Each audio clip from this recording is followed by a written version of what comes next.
محترم صاحب کرام، حاضرین مجلس، میرے عزیز بزرگوں، نوجوان ساتھیوں، بچوں، السلام علیکم ورحمۃ اللہ تعالی وبرکاتہ۔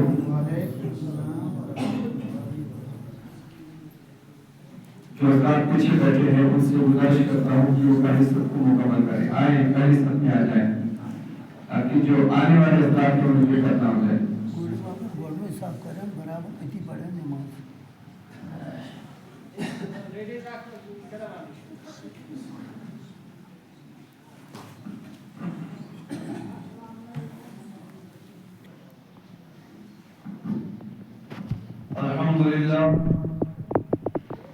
الحمد لله نحمده ونستعينه ونستغفره ونؤمن به ونتوكل عليه ونعوذ بالله من شرور أنفسنا ومن سيئات أعمالنا، من يهده الله فلا مضل له ومن يضلل فلا هادي له، ونشهد أن لا إله إلا الله وحده لا شريك له، ونشهد أن سيدنا محمدا عبده ورسوله.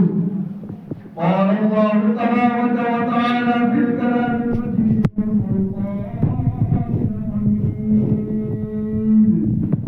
أعوذ بالله من الشيطان الرجيم. بسم الله الرحمن الرحيم.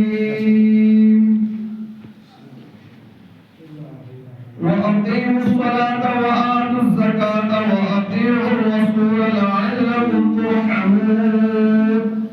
وقال الله تبارك وتعالى في مقام آخر: يا أيها الذين آمنوا كتب عليكم الصيام كما كتب على الذين من قبلكم لعلكم تتقون. صدق الله مولانا العظيم وصدق رسوله النبي الأمين المتين الكريم الرؤوف الرحيم. ونحن على ذلك لمن الشاهدين والشاكرين والحمد لله رب العالمين. ولو العلا بكماله كشف الدجى بجماله حسنت جميع خصاله. صلوا عليه وآله صلى الله تعالى عليك وصحابك وسلم. سبحان الله والحمد لله ولا إله إلا الله والله أكبر ولا حول ولا قوة إلا بالله العلي العظيم. سبحان الله والحمد لله ولا إله إلا الله والله أكبر ولا حول ولا قوة إلا بالله العلي العظيم. سبحان الله والحمد لله ولا إله إلا الله والله أكبر ولا حول ولا قوة إلا بالله العلي العظيم. ایک مرتبہ سارے مل کر میں استغفر اللہ تعالی ربی من كل ذنب واتوب الیہ واستغفر التوبہ. استغفر اللہ تعالی ربی من كل ذنب واتوب الیہ واستغفر التوبہ. استغفر اللہ تعالی ربی من كل ذنب واتوب الیہ واستغفر التوبہ. صدق الله مولانا العظيم وصدق رسوله النبي الأمين المتين الكريم الرؤوف الرحيم. ونحن على ذلك لمن الشاهدين والشاكرين والحمد لله رب العالمين.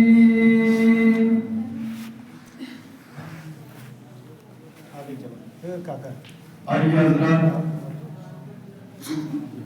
سب سے پہلے ہم مراقب کرتے پیارے آقا حضور احمد مجتبی فخر رسول سرور کوڑی نبی آخر الزمان ہادی برہم جناب محمد رسول اللہ صلی اللہ علیہ وسلم کی بارگاہ میں خراج عقیدت پیش کرتے ہی یعنی درود و سلام کا نذرانہ پیش کریں اس نبی محتشم صلی اللہ علیہ وسلم کی بارگاہ میں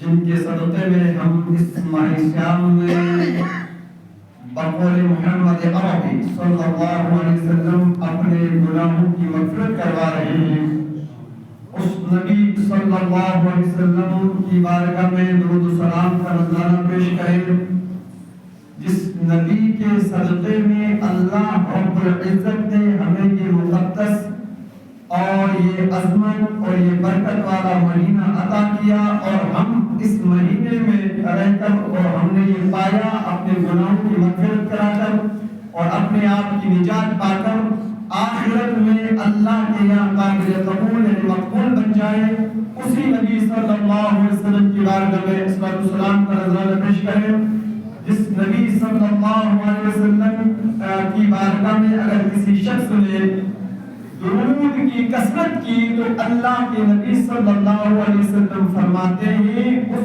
انسان کو کل قیامت کے دن جو ہے اللہ رب العزت پیاس سے محفوظ رکھے گا، سبحان اللہ، بھوک سے محفوظ رکھے گا، یعنی کل قیامت کے دن جہاں نفسی نفسی کا عالم ہوگا، اس وقت اللہ رب العزت اس انسان کو ان تمام آفات و بلیات سے محفوظ رکھے گا۔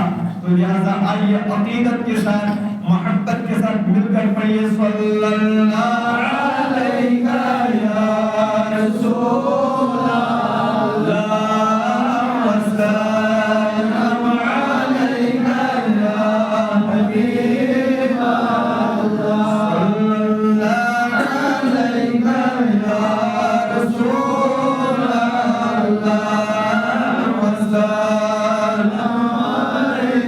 اللہ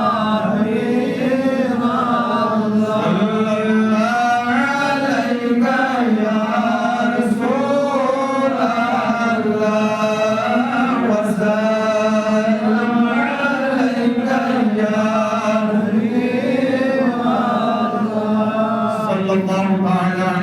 اللہ وسلم اللہ رب العزت کا لاکھ لاکھ شکر احسان ہے، جس رب کریم نے، جس رب وحدہ لا شریک نے، جس بخشنے والے خدا نے، جس معاف کرنے والے خدا نے، جس عطا کرنے والے خدا نے ہم سب کو اس مسجد میں آنے کی توفیق عطا بخشی۔ اللہ تبارک و تعالیٰ کی بارگاہ میں دعا کرتے ہیں کہ اللہ تعالی ہم سب کا یہاں آنا، بیٹھنا، سننا، سنانا اپنی بارگاہ میں قبول منظور عطا فرمائے۔ اللہ رب العزت کی بارگاہ میں دعا کرتا ہوں کہ اللہ رب العزت اس ماہ صیام کے دوسرے جمعے کے صدقے میں ہم سب کے گناہوں کی بے حساب مغفرت عطا فرمائے، اور اللہ رب العزت ہم سب کے مرحومین اور گناہ کی بے حساب مغفرت عطا فرمائے۔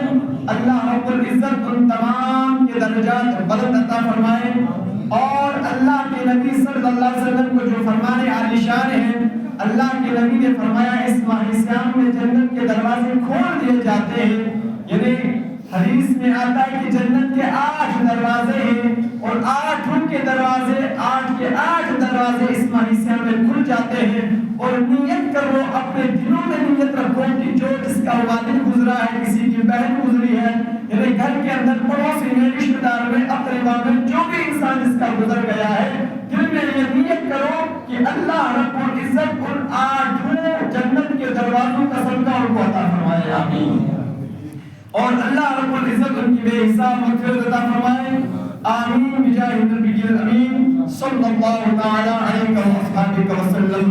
میں آپ سے پھر سے یہ گزارش کروں گا کہ برائے کرم کہ آپ پہلی صف کو مکمل کریں، پھر دوسری کو مکمل کریں، تاکہ آنے والے جو حضرات ہیں انہیں دقت نہ جائے۔ حدیث کے الفاظ ہیں کہ جو انسان پہلی صف میں آتا ہے، پہلی صف کو مکمل کرتا ہے، اسے اونٹ صدقہ کرنے کا ثواب ملتا ہے، سبحان اللہ، اونٹ صدقہ کرنے کا ثواب ملتا ہے۔ تو لہٰذا آج کتنی بڑی عظمت اور کتنی برکتوں والا یہ مہینہ جو ہے، جس مہینے سے ہم گزر رہے ہیں، تو کوشش کریں کہ پہلی صف کو مکمل کریں، اس کے بعد دوسری صف کو مکمل کریں۔ 2 آیت کریمہ میں نے آپ حضرات کے سامنے قرآن پاک کی پیش کی۔ پہلی میں اللہ رب العزت فرماتا ہے، یا ایھا الذین آمنوا کتب علیکم الصیام کما کتب علی الذین من قبلکم لعلکم تتقون، اور ایمان والوں کو روزے فرض کیے گئے جس طریقے سے پہلی امتوں پر فرض کیے گئے تھے۔ اس ماہ صیام یہ بہت برکتیں لے کر ہمارے پاس آیا ہے۔ حضرت مولا علی شیر خدا رضی اللہ تعالیٰ عنہ فرماتے ہیں اگر اللہ تعالیٰ کو امت محمدی صلی اللہ علیہ وسلم کو عذاب دینا مقصود ہوتا، یعنی اگر اللہ رب العزت اس قوم کو اللہ کے نبی کی امت کو عذاب دیتا تو اللہ رب العزت پھر اس امت کو رمضان کا مہینہ عطا نہیں کرتا۔ سبحان اللہ، یعنی اللہ کا کتنا بڑا احسان، کتنا بڑا فضل ہے۔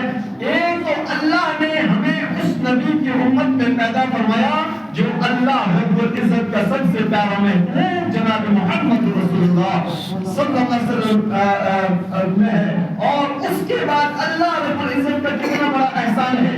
یہ تو اللہ رب العزت نے کئی موقع انسان کو جو ہے اپنے آپ کی معافی کے لیے رکھے ہیں، یعنی انسان اللہ کی بارگاہ میں معافی کا طلبگار بن جائے، انسان اللہ کی بارگاہ میں معافی مانگ کر جو ہے گناہوں سے بری ہو جائے۔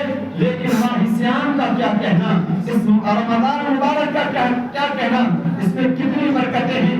حضرت ابو ہریرہ رضی اللہ تعالیٰ عنہ فرماتے ہیں کہ ہمارے پیارے آقا مصطفیٰ جان رحمت صلی اللہ علیہ وسلم نے فرمایا کہ جس شخص نے رمضان کے ایک دن کا روزہ بغیر رخصت بغیر عذر کے چھوڑ دیا، اگر وہ انسان پوری زندگی جب تک اس کی زندگی ہے اس روزے کو رکھے، لیکن وہ ثواب اسے عطا نہیں کیا جائے گا جو فرض کردہ اللہ رب العزت کی جانب سے جو روزہ فرض کردہ ہے اس کا ثواب ہے کہ جو اگر انسان پوری زندگی روزہ رکھے لیکن اس کا وہ ثواب نہیں پائے گا۔ لہذا اسی طریقے سے مصطفیٰ جان رحمت صلی اللہ علیہ وسلم فرماتے ہیں جنت میں 8 دروازے ہیں۔ کتنے دروازے ہیں؟ 8 دروازے ہیں، ان میں ایک دروازے کا نام ریان ہے۔ کیا ہے؟ ایک دروازے کا نام ریان ہے۔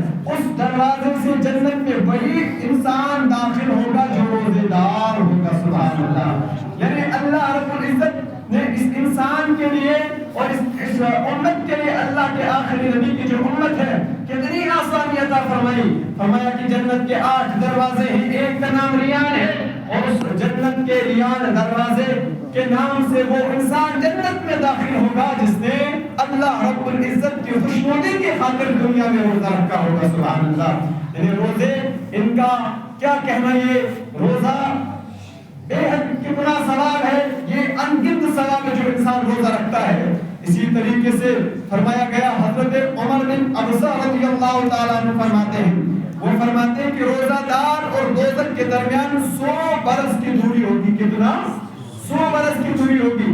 جس نے روزہ رکھا اور اس کے بعد دوزخ کی بات، روزے دار اور دوزخ کے درمیان 100 برس کا یعنی 100 سال کا فاصلہ ہوگا، 100 سال کا فاصلہ ہوگا۔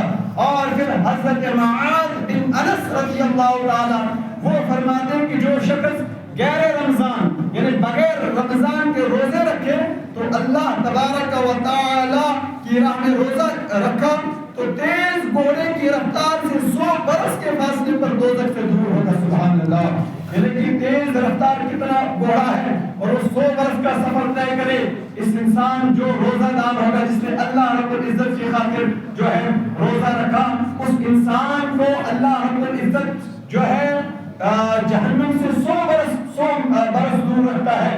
لہذا روزہ رکھنا یہ فرض ہے اور روزہ چھوڑنا بلا عذر روزہ چھوڑنا سخت گناہ ہے۔ اب روزہ اس میں ہمیں صبح کو دعائیں کرنی چاہیے، افطاری کے وقت دعائیں کرنی چاہیے۔ چند باتیں آپ کے سامنے رکھ رہا ہوں، پھر میں اپنے موضوع سخن کی طرف آ جاؤں گا۔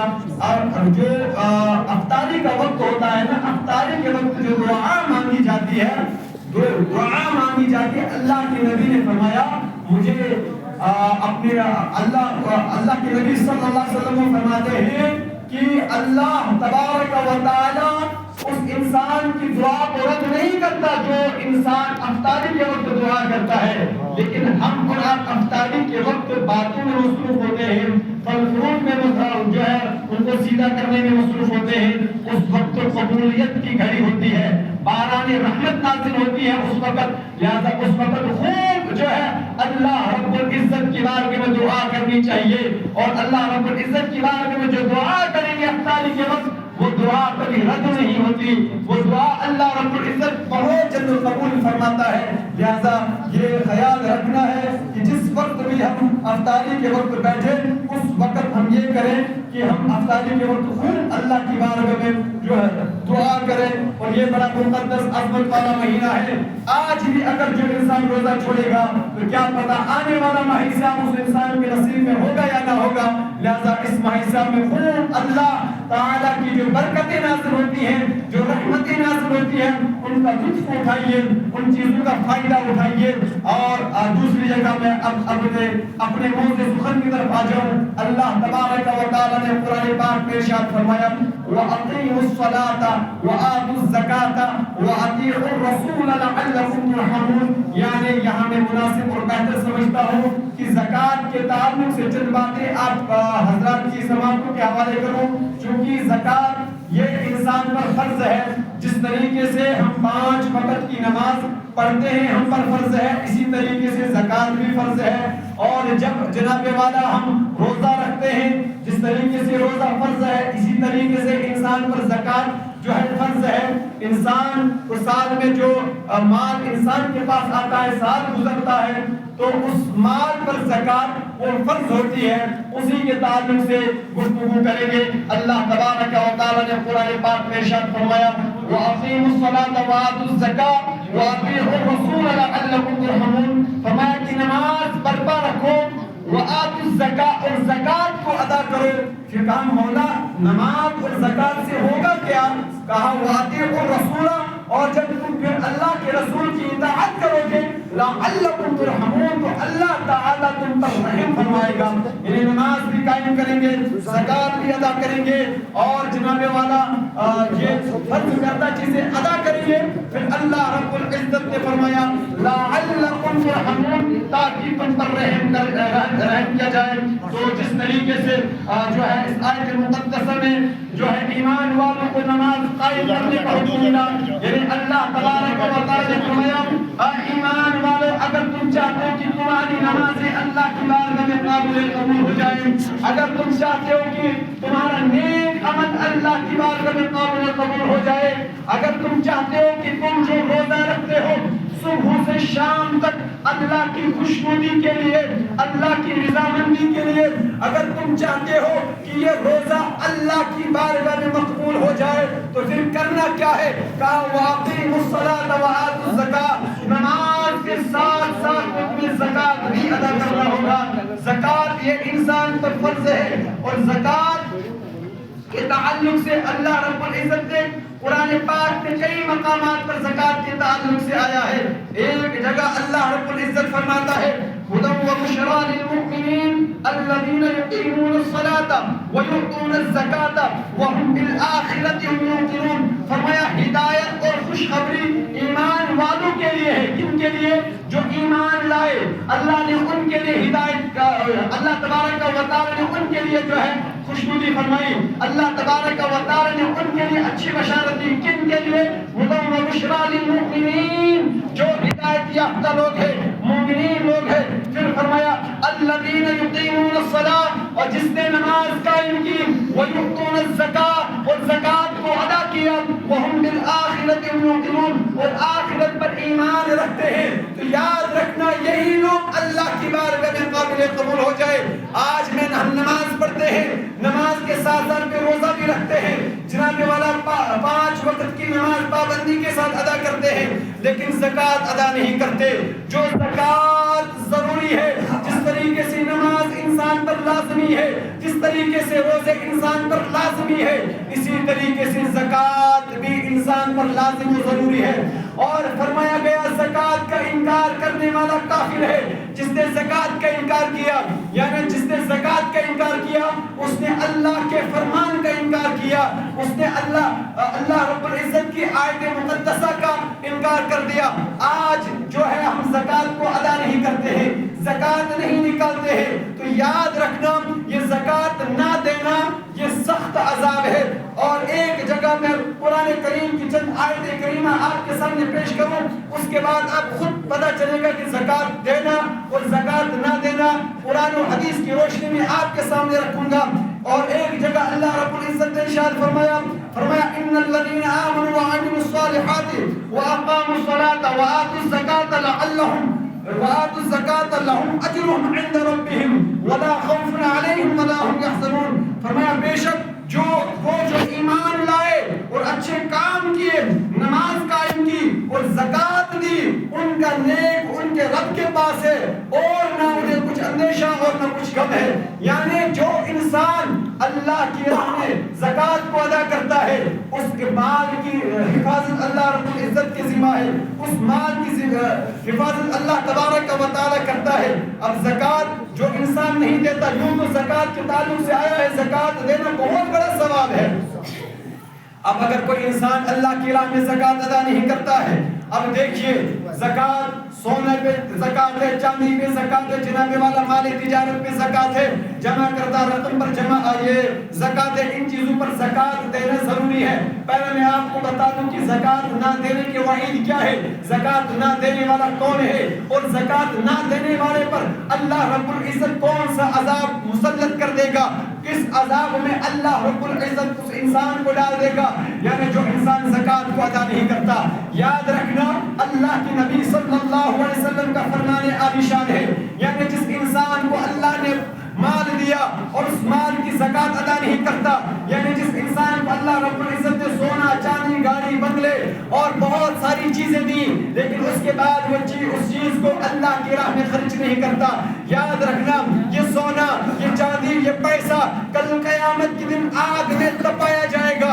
کس میں؟ آگ میں تپایا جائے گا, اور ان لوگوں کی پیٹھوں پر, ان کی رانوں پر, ان کی پیشانیوں پر لگایا جائے گا جو انسان زکات کو ادا نہیں کرتا ہے, جو انسان زکات ادا نہیں نکالتا ہے. پھر اللہ کے نبی صلی اللہ علیہ وسلم کا فرمان یہ بھی ہے, یعنی وہ انسان جو انسان زکات نہیں دیتا ہے اس انسان پر اللہ رب العزت سب سے بڑا عذاب تو یہ ہوگا کہ وہ ہلاکت میں آ جائے گا, وہ بربادی میں آ جائے گا. جو مال کی زکات کو نہیں نکالتا ہے, مال کی زکات کو نہیں دیتا ہے. اور اللہ کے نبی صلی اللہ علیہ وسلم نے یہ بھی فرمایا کہ جو انسان زکات کو ادا نہیں کرتا ہے اس انسان کو کل قیامت کے دن بروز محشر کے میدان میں اللہ رب العزت اس انسان پر ایک گنجا سانپ مسلط کر دے گا. لوگوں گنجے سانپ کو کوئی آسان مت سمجھو, آپ ان باتوں کو سمجھنے کی کوشش کرو.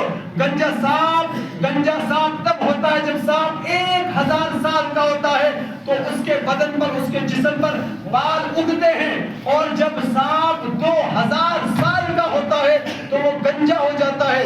فرمایا گیا گنجا کیوں ہے؟ کہا اس کے اندر اتنا زہر ہوتا ہے, اتنا زہر ہوتا ہے اور اتنا خطرناک زہر ہوتا ہے کہ وہ برداشت نہیں کر پاتا ہے, وہ اس زہر کو باہر نکال دیتا ہے, جس کی وجہ سے وہ سانپ گنجا ہو جاتا ہے. اور وہ سانپ اس انسان کے گلے میں توپ بنا کر ڈال دیا جائے گا جس انسان کو اللہ رب العزت نے مال دیا, اور مال دینے کے بعد اس انسان نے اللہ رب العزت کے بارے میں مال خرچ نہیں کیا. اس انسان کو اتنا بڑا عذاب ہوگا, یعنی سخت عذاب ہوگا کہ جس انسان کو اللہ رب العزت نے مال عطا کیا اور مال عطا کرنے کے بعد زکات ادا نہیں کی. تو زکات یہ فرض ہے. حضرت ابو ہریرہ رضی اللہ تعالی عنہ راوی ہے, وہ فرماتے ہیں کہ ہمارے آقا صلی اللہ علیہ وسلم نے فرمایا, ہمارے آقا صلی اللہ علیہ وسلم کے بعد جب حضرت ابو بکر صدیق رضی اللہ تعالی عنہ یہ خلیفہ ہوئے تو اس وقت آراب میں کچھ لوگوں نے زکات کا انکار کیا, زکات نہیں دی. کہا نماز تو پڑھ رہے تھے لیکن زکات ادا نہیں کر رہے تھے, زکات نہیں دے رہے تھے. تو پھر حضرت ابو بکر صدیق رضی اللہ تعالیٰ عنہ نے ان پر جہاد اور قتال کا حکم دیا کہ ایسے لوگوں کو قتل قتل کیا جائے، ایسے لوگوں کے خلاف جہاد کیا جائے. یعنی جو انسان زکوٰۃ ادا نہیں کرتا ہے، جو انسان زکوٰۃ نہیں دیتا ہے، آج دور حاضر میں کچھ بلبلے ایسے اٹھے ہیں میرے خیال سے اب ان لوگوں کو شریعت کا کوئی پتہ نہیں ہے، شریعت سے کوئی واسطہ نہیں ہوتا ہے. وہ کہتے ہیں یہ زکوٰۃ کیوں دیتے ہیں، یہ آپ اللہ کی راہ میں ڈونیشن کیوں کر رہے ہیں. اب ایسے لوگ، ہمارے لوگ بھی ایسے ہیں مسلمان اٹھ کے، ہاں یہ تو حقیقت ہے، وہ اللہ کے بندے اگر تو اس کی بات میں ہاں ملاتا ہے تو اللہ کے جو فرمان ہے، اللہ کے جو فرامین قرآن پر ہے، قرآن میں ہے، ان کا انکار کر رہا ہے. وہ کہتا ہے زکوٰۃ کیوں دے رہے ہو، زکوٰۃ دینے سے کیا ہوگا. اللہ رب العزت نے قرآن پاک میں کئی مقامات پر زکوٰۃ کے تعلق سے فرمایا کہ زکوٰۃ دینا فرض ہے، زکوٰۃ ضروری ہے، اور زکوٰۃ نہ دینے والا یہ سخت عذاب میں مبتلا ہو جائے گا، سخت عذاب اس انسان کو دیا جائے گا. آپ کو میں بتا دوں کہ زکوٰۃ نہ دینا یہ کہاں سے کہاں انسان کو پہنچا دیتا ہے. یہ کئی دفعہ میں آپ کے سامنے بیان کر چکا ہوں. دور نبوت میں ثعلبہ بن ابی حاتم اس نے زکوٰۃ ادا نہیں کی. یعنی ثعلبہ یہ وہ انسان تھا کہ اللہ کے نبی کی بات میں گیا مختصر بیان کر رہا ہوں. کہا یا رسول اللہ آپ دعا فرمائیے کہ اللہ رب العزت مجھے مال دے. کہا کہ اے ثعلبہ زیادہ مال بہتر نہیں ہے، لہذا کم مال زیادہ مال سے بہتر ہے. جو مال اللہ نے آپ کو دیا ہے آپ اسی پر صبر کریں، اسی پر اکتفا کریں. لیکن وہ انسان اس نے مال کی لالچ دی، مال کی ہوس دی. بار بار وہ اللہ کے نبی صلی اللہ علیہ وسلم کی بارگاہ میں آیا، کہا یا رسول اللہ دعا فرمائیے. پھر آخر اللہ کے نبی صلی اللہ علیہ وسلم نے دعا فرمائی اور ثعلبہ کو اتنا مال اللہ نے دیا کہ ثعلبہ اب بستی میں نہیں بلکہ جنگلوں میں زندگی بسر کرنے لگا. ثعلبہ اب جو ہے جناب والا وہ جنگل میں زندگی گزارنے لگا. اتنا مال اس کے پاس آیا، اور جب آدھے مال آیا اللہ کے نبی نے فرمایا ارے جو اللہ کے نبی صلی اللہ علیہ وسلم حضرت ابوبکر صدیق، حضرت مولا علی یہ جو آپ صلی اللہ علیہ وسلم کے ساتھ ہوتے تھے، کہا کہ آپ جائیے ذرا ثعلبہ کی خبر لیجیے وہ کہاں ہے. پہلے تو نماز پڑھنے کے لیے آتا تھا لیکن اب وہ اللہ کے بندہ نماز کے لیے نہیں آتا ہے. نماز بھی چھوٹ گئی، جمعہ بھی چھوٹ گیا. پھر اس کے پاس اتنا مال آیا. پھر جب اللہ تبارک و تعالیٰ کے حکم کے مطابق رسول اللہ صلی اللہ علیہ وسلم نے چند ساتھیوں کو بھیجا کہ جائیے ثعلبہ سے زکوٰۃ وصولیے. ثعلبہ نے زکوٰۃ کا انکار کر دیا کہ میں زکوٰۃ نہیں دوں گا. اور یاد رکھنا کہ وہ ثعلبہ پھر برباد ہو گیا، ہلاک ہو گیا. پھر ثعلبہ نے سوچا اب میں اللہ کے نبی کے بعد حضرت ابوبکر صدیق کی بارگاہ میں جو ہے اپنی زکوٰۃ کی رقم کو پہنچاؤں، یہ مال زکوٰۃ کے مال کو پہنچاؤں. سب نے منع کیا، کسی نے بھی ان کی زکوٰۃ ایکسپٹ نہیں کی. یاد رکھنا یہ زکوٰۃ یہ فرض ہے، اور یہ دینا ضروری ہے. اور زکوٰۃ اگر ادا نہیں کریں گے تو یہ سخت گناہ ہے، گناہ میں مبتلا ہو جاتے ہیں. اسی طریقے سے اللہ تبارک و تعالیٰ جب آزمائش آتی ہے بندے پر انسان کہتا ہے کاش میں اللہ رب العزت کی بارگاہ میں خرچ کیا ہوتا. لیکن اس وقت جو ہے وہ وقت نکل گیا ہوتا ہے. حضرت ابوبکر صدیق کے بول پہ ایک حدیث پاک آپ حضرات کے سامنے پیش کرنے جا رہا ہوں. حضرت ابو ہریرہ رضی اللہ تعالی عنہ سے روایت ہے کہ رسول اللہ صلی اللہ علیہ وسلم نے فرمایا کہ بنی اسرائیل میں 3 آدمی تھے. کتنے آدمی؟ 3 آدمی تھے. ایک کوڑھی، دوسرا گنجا اور تیسرا اندھا. یعنی 3 لوگ تھے. کوڑھی جس کو کوہڑ کہتے ہیں، ایک بیماری ایسی ہوتی ہے بہت خطرناک بیماری ہوتی ہے. تو ایک کوڑھی تھا، دوسرا گنجا اور تیسرا جو ہے اندھا تھا. ایک فرشتہ اللہ تبارک و تعالیٰ نے ان کے پاس بھیجا، کہا فقال ای شیء احب الیک، یعنی فرشتے نے کہا کہ تجھے کون سی زیادہ چیز پسند ہے تم میں سے. یعنی سب سے پہلے کوڑھی کے پاس گئے. کوڑھی نے کہا کہ یار میری حالت اتنی ہے، لوگ مجھ سے نفرت کر رہے ہیں، میں بیماری میں مبتلا ہوں. دعا فرمائیے کہ اللہ رب العزت مجھے تندرست فرمائے، اللہ رب العزت مجھے اس بیماری سے نجات عطا فرمائے. اور پھر وہ فرشتہ انسان کی شکل میں اس کوڑھی کے پاس جو تھا اس نے دعا کی، اور دعا کرنے کے بعد ان کے جسم کے اوپر ہاتھ پھیرا.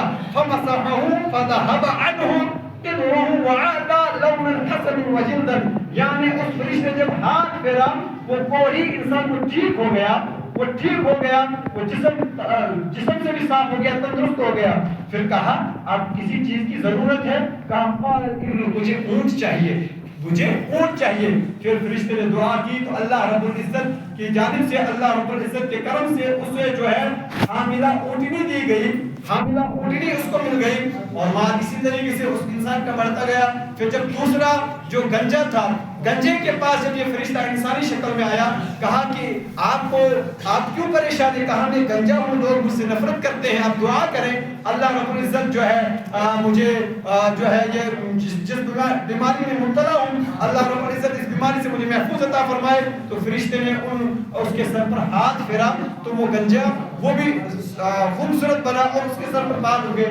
تو اسی طریقے سے جب تیسرے اندھے انسان کے پاس گئے تو اندھے انسان کے پاس جب گئے کہا تم کیوں خاموش ہو, کیوں پریشان ہو؟ کہا کہ مجھے آنکھوں کی روشنی نہیں ہے. پھر اس فرشتے نے ان کے آنکھوں کے اوپر ہاتھ پھیرا.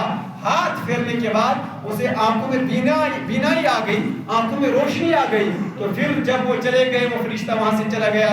کئی سال کے بعد وہ پھر وہ انسان وہ اللہ رب العزت آزما رہا تھا کہ اپنے بندوں کو, اب میں نے پہلے اس بیماری میں مبتلا تھے, کوئی گنجا تھا, کوئی کوڑی تھا, کوئی نابینا تھا, اب جو ہے اللہ رب العزت نے جب سب پر کرم کیا, اب یہی فرشتہ اس انسان کے پاس گیا جو کوڑی تھا. کہا کہ اللہ کے نام پر کچھ دے دے. کہا اللہ کے نام پر کچھ دے دے.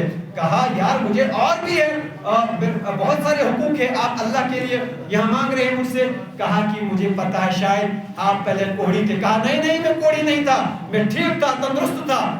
میں جو میرا مال ہے یہ مجھے وراثت میں ملا ہے, یہ مجھے ابو اجداد کا مال ہے. کہا کہ وہ انسان وہ فرشتہ کہا وہ چلے گئے وہاں سے, کچھ نہیں کہا. اور جب کہا کہ اگر ایسا ہے میں دعا کرتا ہوں کہ اللہ رب العزت تجھے اسی بیماری میں مبتلا کرے جس طریقے سے تو پہلے تھا. تو وہ کوڑی ویسا ہی ہو گیا. پھر اسی طریقے سے پھر گنجے کے پاس گئے, اس نے بھی کہا کہ بھائی وہی جواب دیا جو کوڑی نے دیا. تو گنجا بھی اسی حالت میں ہو گیا, گنجے کی شکل میں رہا اور پھر اسی طریقے سے وہ ہلاک و برباد ہو گیا. تیسرا آدمی جو نابینا تھا, جب اس کی بارگاہ میں یہ فرشتہ انسانی شکل بن کر اس کی بارگاہ میں آیا, کہا کہ آپ اللہ کے نام پر کچھ دے دو. اس انسان کے پاس 100 یا 50 جتنی بھی بکریاں تھی, کہا آپ کو جتنا مرضی مال اٹھائیے اور جتنا مرضی چھوڑیے. تو پھر جب وہ سارا چلا گیا پھر کہا فقد رضی اللہ عنک وسخط عن صاحبیک, بے شک اللہ تعالیٰ تجھ سے راضی ہو جائے. کس سے؟ یعنی جو نابینا تھا اور دو جو کوڑی تھا اور گنجا تھا, اور اللہ تعالیٰ ان سے ناراض ہو گیا. لہذا یہاں پتا چلا کہ جو مال اللہ رب العزت نے دیا ہے وہی اللہ رب العزت اس مال کو لینا بھی جانتا ہے. جس طرح رب العزت نے مال دیا ہے وہ لینا بھی جانتا ہے. اور ہمیشہ انسان کو اپنا جو پیچھے گزرا ہوا وقت ہوتا ہے نا, وہ انسان کو یاد رکھنا چاہیے. لہذا زکوٰۃ یہ دینا ضروری ہے. یہاں چند مسائل چند منٹ میں آپ کے سامنے بیان کروں کہ زکوٰۃ یہ کس انسان پر ضروری ہے, کس انسان کو دینا ہے. اور جو انسان زکوٰۃ نہیں ادا کرتا اس کے تعلق سے آپ نے سنا کہ کتنا بڑا عذاب اور کس عذاب میں وہ انسان مبتلا ہو جائے گا. جو انسان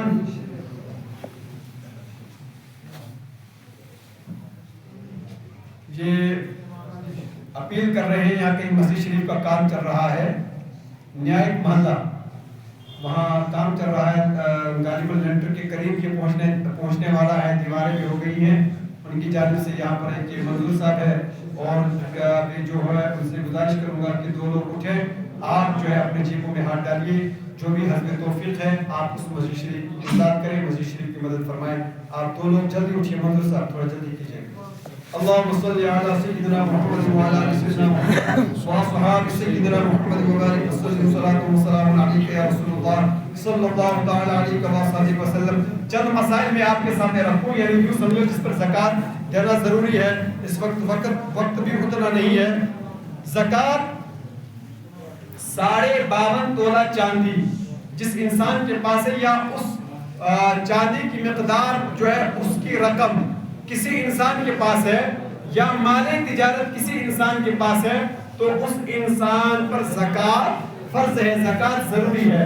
یعنی 52.5 تولہ چاندی جس کی قیمت آج ہم نے معلوم کرائی کہ اس وقت جو ہے 52.5 تولہ چاندی کی جو قیمت بیٹھ رہی ہے وہ 1,49,625 روپے ہے.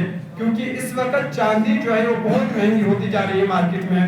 تو اب یہ سمجھ لو کہ جس انسان کے پاس 1,49,625 روپے یا اس کے جو جتنا یہ پیسہ بن رہا ہے اس پیسے کے برابر میں آسان الفاظوں میں سمجھاؤں کہ آپ کے پاس مال تجارت ہے یا آپ کے پاس اپنی ضروریات سے زائد چیزیں ہیں تو ان چیزوں پر زکوٰۃ فرض ہے، زکوٰۃ ضروری ہے۔ مثلا آپ یوں سمجھ لیں اگر انسان کے پاس 1,49,625 روپے ہے تو اس انسان پر زکوٰۃ ضروری ہے، یا اسی رقم کی کوئی چیز ہے گھر کے اندر، مثلا ضروریات زندگی سے زائد اگر کوئی چیز ہے اور وہ اس کے مثل آ جاتی ہے، اتنی آ جاتی ہے تو اس انسان پر زکوٰۃ فرض ہے، ضروری ہے۔ مثلا یوں سمجھیں اگر ہمارے پاس ضرورت کے لیے ضروریات زندگی کے لیے 2 مکان ہیں، 2 مکان ہمارے لیے، ایک سردی کا ہے یا ایک گرمی کا ہے، اب تیسرا مکان ہمارے پاس ہے تو اب تیسرے مکان جب ہمارے پاس آئے گا تو ایسے مکان پر زکوٰۃ دینا ضروری ہوگا، اور اگر زکوٰۃ نہیں دو گے تو یاد رکھنا یہی مکان کل قیامت کے دن عذاب کی شکل میں آپ پر مسلط کر دیا جائے گا۔ یا اس طریقے سے یوں سمجھ لو مالی تجارت اگر انسان کے پاس ہے، دکان میں اتنا مال ہے اور سال گزر گیا، اتنا مال انسان کے پاس ہے 1,49,600 کچھ روپے، تو اس انسان پر زکوٰۃ فرض ہے، زکوٰۃ ضروری ہے۔ اگر وہ اس مال کی زکوٰۃ نہیں دے گا تو وہ انسان ہلاکت میں آ جائے گا، بربادی میں آ جائے گا۔ پیسہ ہے، اسی طریقے سے سونا چاندی ہے، تو ان چیزوں کی زکوٰۃ جب اتنی قیمت بیٹھے گی تو یاد رکھنا تو اس قیمت کے مقابلے میں زکوٰۃ نکالنا ضروری ہے، اور زکوٰۃ نہیں نکالو گے تو میں نے شروع میں بتا دیا کہ وہ انسان سخت عذاب میں مبتلا ہوگا۔ تو اب میں یہ زکوٰۃ ادا کرنی کہاں ہے، یہ زکوٰۃ دینی کہاں ہے، یاد رکھیے گا۔ اس وقت ٹائم نہیں ہے، انشاءاللہ آنے والے جمعہ کو تفصیلاً ان مسائل کو آپ کے سامنے رکھا جائے گا۔ زکوٰۃ یہ اس انسان کو دینی ہے کہ جو انسان غریب ہے، یتیم ہے، مسکین ہے۔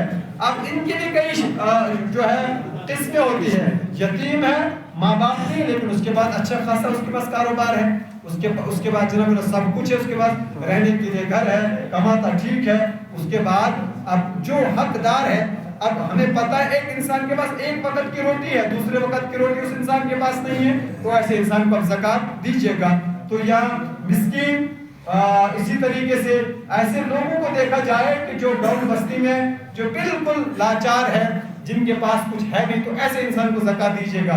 اگر نہ ایسے نہ ہو تو پھر مدارس اسلامیہ یعنی مدرسے کے اندر طلباء کرام جو ہوتے ہیں ان پر خرچ کی جائے وہ زکوٰۃ کا پیسہ، تاکہ مدرسے کے اندر یتیم، غریب، مسکین سارے قسم کے طلباء کرام، اور یاد رکھنا دیکھنا کہ مدرسے میں اسی انسان کو بھیجا جاتا ہے جو سکول میں افورڈ نہیں کر پاتے، یعنی سکول میں 1000 روپے فیس جو ہے ماہانہ نہیں دے سکتا ہے، لہٰذا اس بچے کو اٹھا کر وہ کہاں کر دیا، مدرسے کے اندر داخلہ کر دیا۔ تو مدرسے کے اندر اپنی زکوٰۃ کی رقم کو دیجیے گا۔